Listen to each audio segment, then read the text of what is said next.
চমৎকার যে আসলে একটা মিলন মেলা, পিকনিকের মতো না? সব আর্টিস্টরা উৎসবে মেতেছিল এতদিন আমরা ফেসবুকে দেখতাম। ওদের এই উৎসবকে আরও আজকে শেষ দিন, এটাকে আসলে নিজের সামনে থেকে এনজয় করার জন্য আসা। ভোট উপলক্ষ আর কিছুই না। কারণ সবাই নিজেদের। এখানে হারলেও সবাই জিতবে, জিতলেও সবাই আমরা একই। এই যে সিনেমার এই অবস্থা, এই যে নতুন যে প্যানেল হবে তারা কি আসলেও আদৌ কাজ করতে পারবে ভালো কাজ?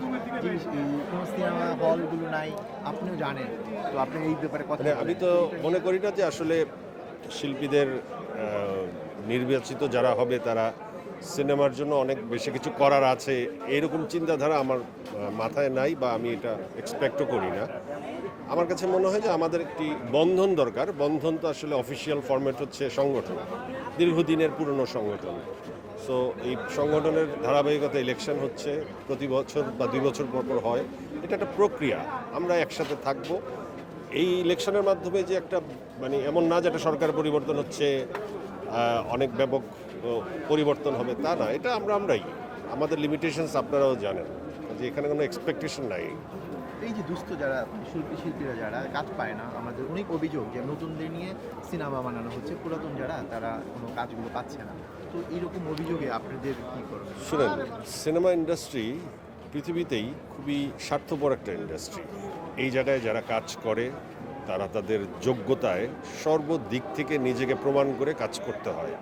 এই যোগ্যতা শুধু অভিনয়ের যোগ্যতাই না, এই যোগ্যতার সাথে অভিনয়, তার কমিউনিকেশনস, তাকে পলিটিক্স জানতে হয়, অনেক কিছু মিলিয়ে সে একটা কমপ্লিট প্যাকেজ যখন হয়ে ওঠে তখন তাকে নিয়ে কাজ করে। আর যখন তার সেই গুরুত্ব থাকে না কিংবা অভিনয়ের ঘাটতি থাকে, সময়ের সাথে সাথে অভিনয় খুব পরিবর্তন হয়। যে খাপ খাওয়াতে পারে না সে ঝরে যায়।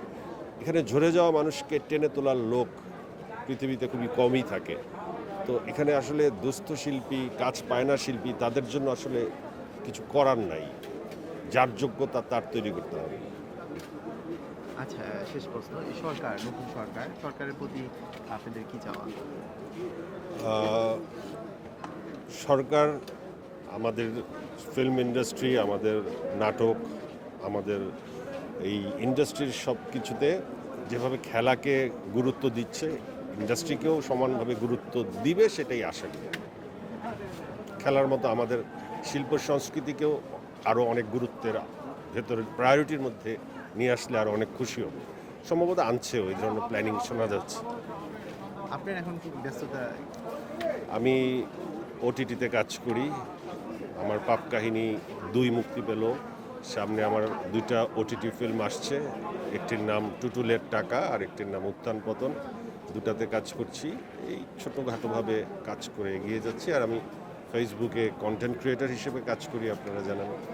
সো এটাই আমার লাইফ। Thank you. জয় ভাই, দেশটা ছোট্ট এক